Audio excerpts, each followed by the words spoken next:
Hi everyone, hope you're doing well. It's your girl Jennifer, and this is Against All Odds.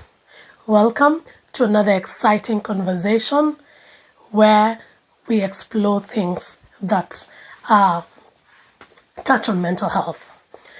So today, I just want this one is going to be funny. So I want to talk about one experience I had while working in Dubai. Dubai is a very sentimental place to me. It's a place that brings me beautiful, fun memories. Sometimes there's some pain also I underwent through in Dubai, but let's first talk about some of these funny incidences. So, I want to talk about this one incident. When I went to work in Dubai, I went to work for our company was a security company, but then we were contracted to work for the Dubai Metro. You remember I have done a video saying what I did for the Dubai Metro. I was working in the housekeeping as a housekeeper, cleaner.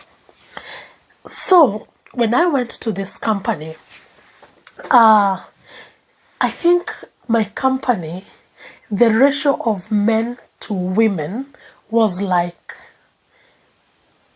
for 1,000 men, like one lady, because like I think we had like 3,000 men working for my company, and for us when we were recruited, we were the first team that brought ladies into the company. So we were about 100 ladies in the company. So you can imagine, you can see that ratio of men to women. And this ratio of men to women was not just a ratio of just within my company, it was the entire Dubai. Dubai, the ratio of men to women, there are so many men compared to women. And that's and because of that, you find you can find even 5 men dating one lady. Yes. And some of them will be okay because after all, that is the only chance they have even to even speak to a lady, to a woman. There are companies that are just men only. So they never even see a woman. Sometimes I remember when we joined our company, because our company had been running for many years without women, men would stand on the windows to just watch us. Just to watch us. Because it was, hey, when I tell you this, you can laugh when you think like how many men and women you see on the streets. But in Dubai, this is a sad reality. So yes, so when we got to this company, we started working. So there's this guy from an Asian background who started liking me. Oh, this guy was handsome. Imran. This guy was handsome. Handsome. The only shortcoming was Imran could not speak English. He could speak Arabic and Urdu. And so in Dubai, people who can't speak English but are able to speak Arabic and Urdu, they survive because it's an Arabic country. So it is us who spoke English and cannot speak anything else that we found ourselves struggling.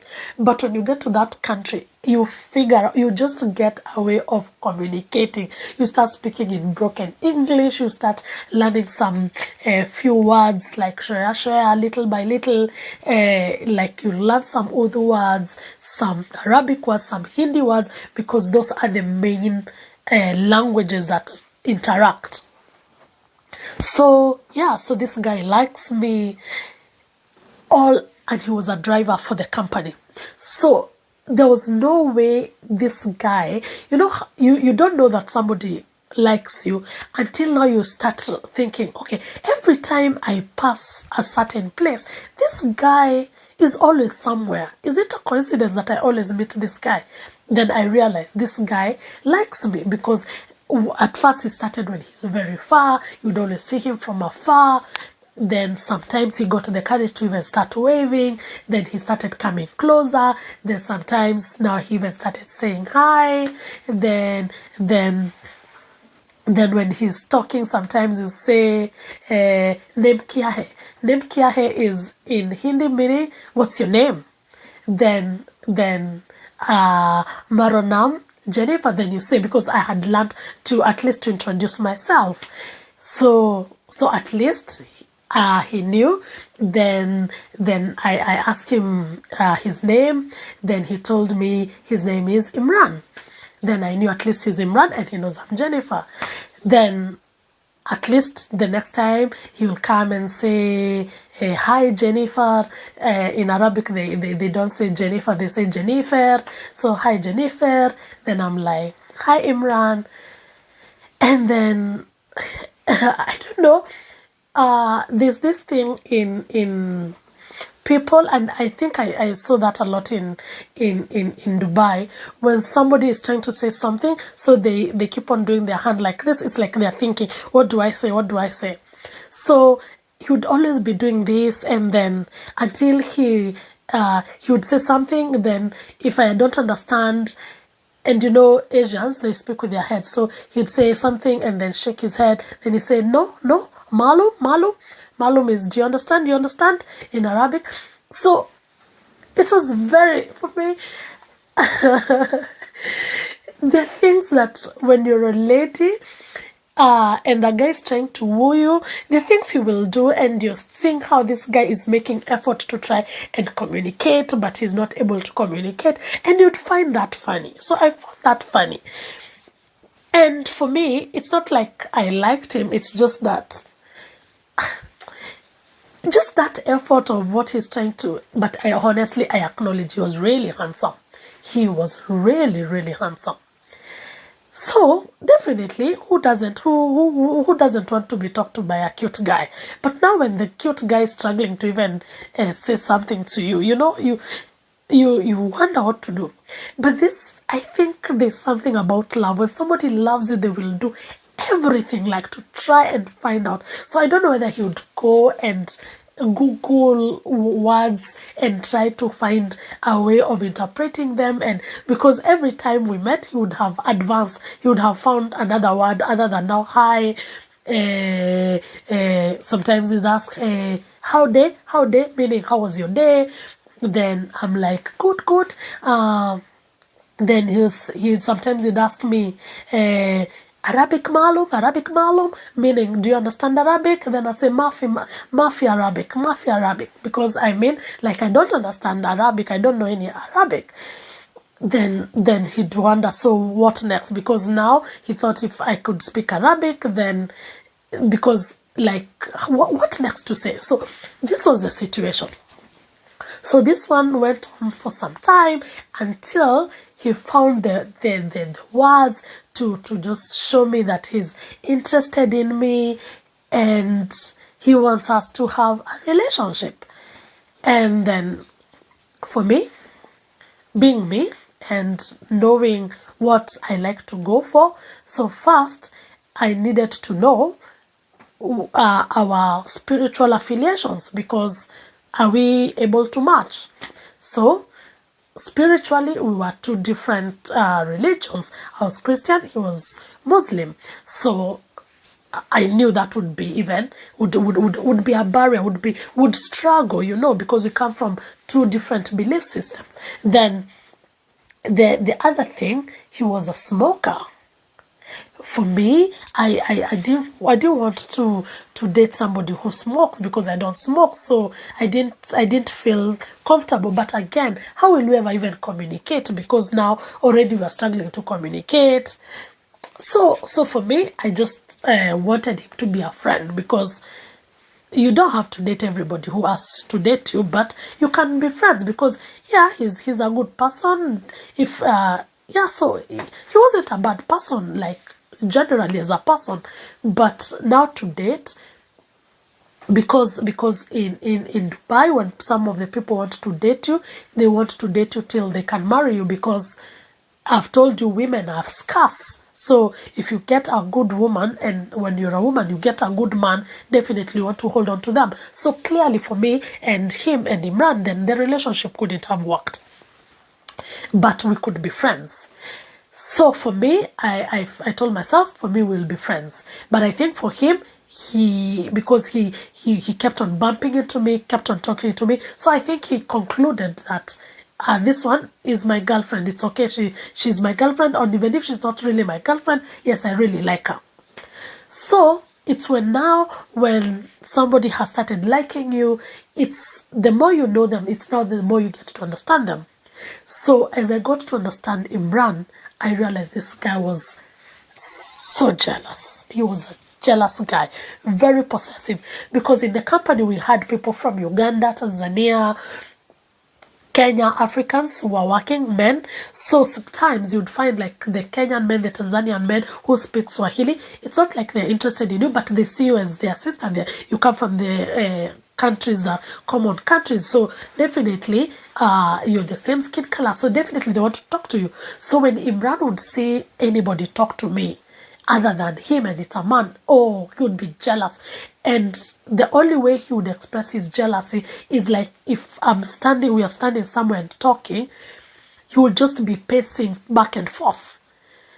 And I remember even some of the guys that now who had known me, then they just tell me in Swahili, hey, ona jamaa wako, because now they started calling him my guy, see your guy. Because he'd pace, and you know how it's like he's so angry but he can't say anything to them. And I started thinking like, hey, you mean men can be this jealous? And yeah, so that's one thing I discovered, and I was like, no, I wouldn't even, if I was even dating him, this already is a no-no, it's a put-off. So yeah, so it continued like that. Yeah, then for me, definitely, because I'm not dating you, so I'm less bothered by when you behave like that. But when he's okay, we just talk. We talk. So I've told you he used to be a driver for our company. So it happened. Most my shift when I would get allocated to go, most of the time I would find the bus that the people we are going to the same station, we are going to be in Imran's bus. Double trouble, right? So now in Dubai, because I've told you men are many, more than women. So how even you sit the sitting arrangement in a bus, men would sit at the back, and maybe the first 3 or 4 seats would only be reserved for the ladies. That would be like, it's like, that is a rule, like in public transport, in anything. Like women should not sit and mix with men. The only time a man and a woman can sit together in public transport is if you're husband and wife.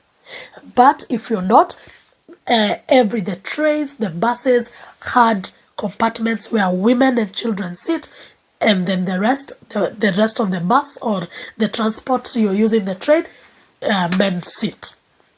You see, but now in our company, because now like we had, sometimes you'd find the bus is too full, and like one lady sat on a chair by herself, then a man would come and sit, but like keep distance. Like the lady sat on this end of the seat, and the man is sat on that other end. But we had this guy, this Ugandan friend of ours, who was a nice guy, because for us when we got there, and many Kenyans, that's how we are, when we just interact, like we are not doing anything fishy. It's a public transport, so we would sit. But now and then also the company had also embraced that, because definitely we are watching each other, so there's nothing wrong. But now I realize that Imran, when I got onto the bus, he always wanted me to sit like to the very front. He didn't want me to sit on a seat that would give another man the opportunity to come and sit next to me. That one I realized. But sometimes, depending on the time you come to the bus, you may find the first front seats, other ladies are sat, so you can't go and squeeze somebody or force yourself, yet there's a space for you somewhere. So one day, I sat on this bus, and I sat on a seat, and then this Ugandan guy, I remember it like yesterday. This Ugandan guy came and sat on the seat, and when he sat, when the bus took off, the guy just slept because it's going to be a ride, like dropping different people. By the time he's being dropped in his station, then he'll have had some sleep. So when he slept, I could see Imran looking at me through the center mirror of the bus, and from nowhere he said in Arabic, because most of the people couldn't understand Arabic, and he said in Arabic that this guy sat next to me should leave that chair, should leave that seat, and the guy is sleeping. So, and I can hear him, and I know why he's saying that, because he just doesn't want the guy. It's because of jealousy. It's not anything. So for me, I ignored him. So Imran was very dramatic. So at this point, when he just says that, he stops the bus and tells the guy, I'm not moving this bus until you move from that seat. And I'm thinking, what is wrong with this guy? So he said, it's either the guy stays on the seat or I move. And for me, I decide I am not moving.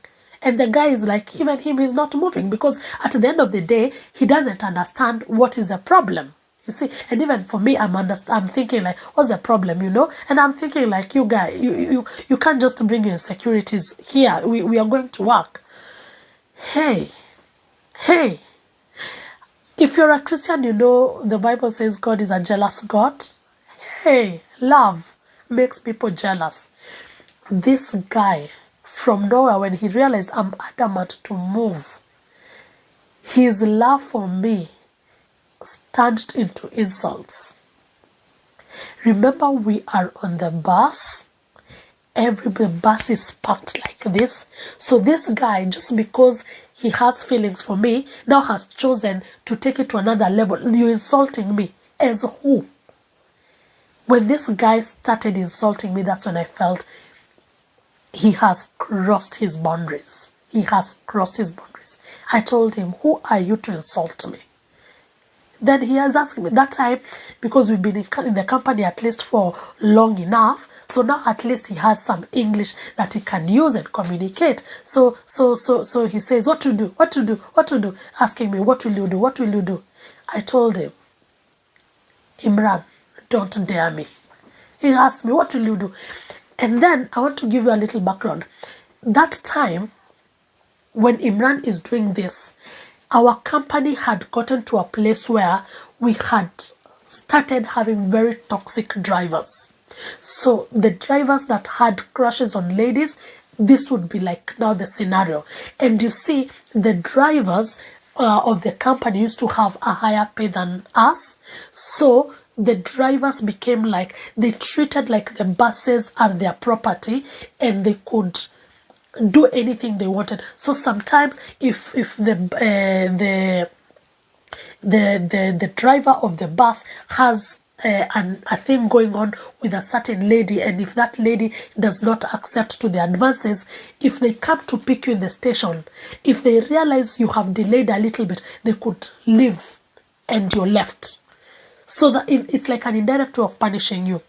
And or if they are liking you and a certain other guy is liking you, they would do the same to the guy. So you see, it's like they would end up like using these buses to settle scores. And this thing had continued, and we had been reporting it to management, and nobody was like doing anything to sort this thing out. So you see, that is why even Imran at this point, he has the audacity to hurl insults at me, because he knows this has been happening. What will they do? Well, nobody can do anything to him. He's untouchable. But what he forgot, and the mistake Imran made, is when he went ahead to abuse me and call me a bastard. This guy worked me up. I told him, Imran, repeat what you said. He said, bastard, what will you do? I said, Imran, today you will know. I can stop Dubai even for a minute. What will you do? What will you do? He's telling me like that. And at that time, the men now, they are so happy at this altercation going on because they are telling themselves, this is one chance for this guy and these drivers to be put in their place. So I told Imran, you want to see what I can do? Do what you can do. I don't care. Immediately he said like that. I said, hey, Imran, you will know. Today, I can stop Dubai for 1 minute. And because the company has not dealt with you guys, today we will deal with you once and for all. You'll be an example to the rest. The other thing I want you to inform you before I tell you what I did is in Dubai, there's no case between a man and a woman. If you are a man and you have an issue with a woman, most of the time, the authorities will work in favor of women. That is how it worked. So, not unless, because they will still gather evidence, but the fact that you are even intimidating a woman, the Arabic culture does not accept that. So it is so malicious. You don't go. So you'd always find in Dubai, if a man and a woman have started having an altercation, the man will just surrender and leave and just walk away. Because if the authorities intervene, the man will be in trouble. So I told Imran, today you will know. I can stop Dubai for a minute. So I called the police and I said, hey, here is a guy who is calling me names on a bus, and I explained my case on phone, and everybody's cheering. They are happy because people are not cheering because they want the police called on this guy. They just want this nightmare and drama in their company sorted out, and because the company has not been dealing with this issue, they are happy when an external force, which is the authorities, when they come to intervene, they know this issue will be sorted once and for all. Because sometimes there is power when an external force comes in. So for me, I called the police, and the police told me, as I've told you, there is no case between a man and a woman. So if it's a woman reporting a man, so the Dubai police told me, tell him to pull over. And Imran decided, I think he assumed I wasn't talking to the Dubai police, so he decided to carry on. Then the police called me back and said, has he pulled over? And I said no. So he told me, does your phone have loudspeaker? Put loudspeaker. Then when I put loudspeaker, the guy on the other end says, this is Dubai police, please pull over. Then the guy knew this is serious. So he pulled over. As he's pulling over, he called the company bosses who are in charge of transport, told them, and he's speaking in Arabic because they were Egyptian guys and they spoke Arabic. So he's telling them, there's this lady causing this trouble, la la la la la. So as the company transport team is driving off from work to come and sort this drama, because he's told them, I've been pulled over by Dubai police. Now, and Dubai police, immediately they say anything because they are all over. So within like a flash of a second, they were there. And my company bosses, within a flash of a second, they were there. These two parties, the police and my company bosses, are here for two different reasons. The Dubai police are here to come and sort an issue like authorities. But my transport company, our managers, are here because this bus has been pulled over. If the team, everybody on the bus, if we get late for work, we are going to disrupt the entire economy of Dubai, because on the bus we are carrying security men and we are carrying cleaners who we are supposed to go. Our shift was starting at 6, so we are going to relieve the night shift. So the night shift, as we are moving, they are already signing out. So should we delay, it means there will be the delay in the trains, there will be delay in security because security will not be functional. So clearly, and we are not people from one station, we're not going to all be dropped in one station. So all the stations will be disrupted, and that is money. And anytime a company, like now, because we are supplying a human resource to the Dubai Metro, if the Dubai Metro that had contracted us, if this happens, they will fine our company and they will fine them heavily because they will bear big losses. So our company is here to just ensure this thing is sorted out quickly before the system is disrupted. And the Dubai police, so when my company authorities are coming, they're coming like, oh, who is this doing this? Let's see this, Jennifer. I said, excuse me, I did not call you. I called the Dubai police. Because again, you know, companies, when they come and intervene in something they were not there, definitely they will be one-sided. So for me, I said, I did not call the company. I only called Dubai police. So I'm only going to respond to Dubai police. And I sit on the bus. And so Dubai police, they come and they say, who is Jennifer? Somebody called Jennifer called us. So I go out and I explain my situation. What has happened. Remember, time is going. So these company bosses are trying to talk to the Dubai police, telling them, speaking in Arabic, because the police are also speaking Arabic. La la la la la. Oh, this lady is going to the Dubai police said, came back to the bus and asked, were these men, now like our company authorities, were these people in the bus when this was happening? Say no. They say, yalla, yalla, yalla, it's move away. Go. I don't want to hear from you. You are not. Go. So you see, my company's hands, they're tied. So everything is in the hands of the police now. So when I tell the police what has happened, they listen to Imran's side of the story, so they can feel the story is exaggerated. So they come into the bus and ask, have you witnessed anything? Then everybody on the bus is like, yes, that driver. So they're telling the police, yes, that driver, he was abusing her. He was, hey. Immediately like that, the guy was told, okay. Yeah, so the Dubai police now call me out and say, yes, you have a case against this guy. So right now, what is going to happen? We either go to the police station with this guy, and yes, we're going to lock him up. But before we do that, we are giving you an opportunity. You can choose to forgive him and let him go, and we give him a warning, or we still go ahead. And at the moment, if we go with him, the company has to bring somebody else to drive the bus. So yeah, it's all in your hands. Don't be under pressure. Go and sit down, take some few minutes, decide what you want to do.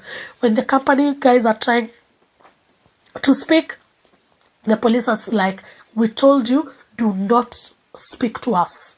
And if you continue trying to speak to us, we are going to take action against you. So my company people, it's like they're just crossing their fingers, hoping like, la, I pray that nothing happens. So when I stand aside, I think about it and I say, anyway, at least right now, my company knows people can disrupt this company and the economy. And I'm very sure the company is going to do something. So I tell the police, I just want to find out from you guys.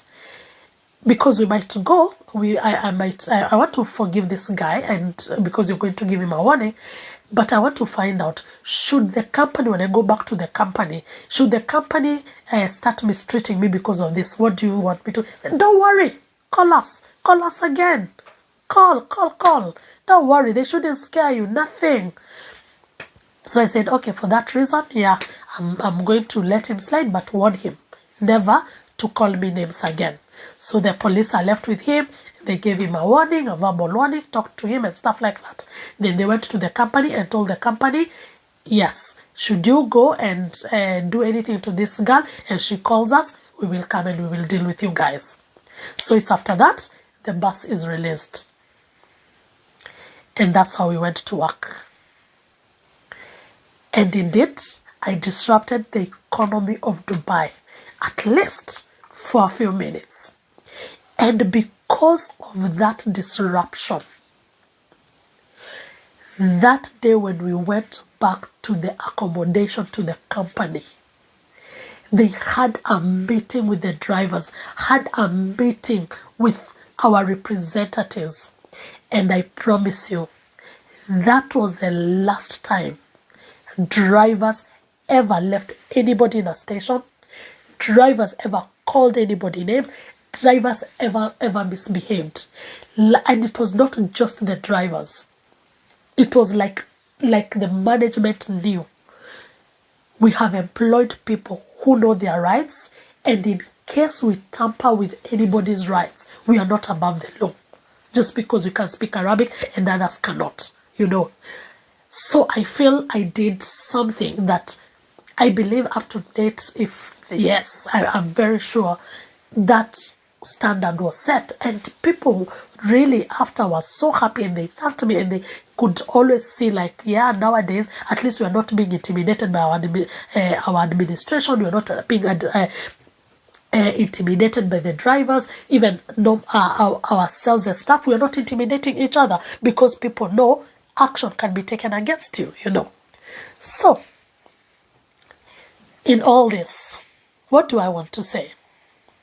There are times you need to stand up for yourself. Love is jealous, yes. But again, love's jealousy should not be used to intimidate you, should not be used to make you feel like you're a lesser person than who you should be. And sometimes you need to disrupt things for changes to come, isn't it? To change the world, you need to change your mind. It's against all odds. Your girl Jennifer. Catch you in the next video. Bye.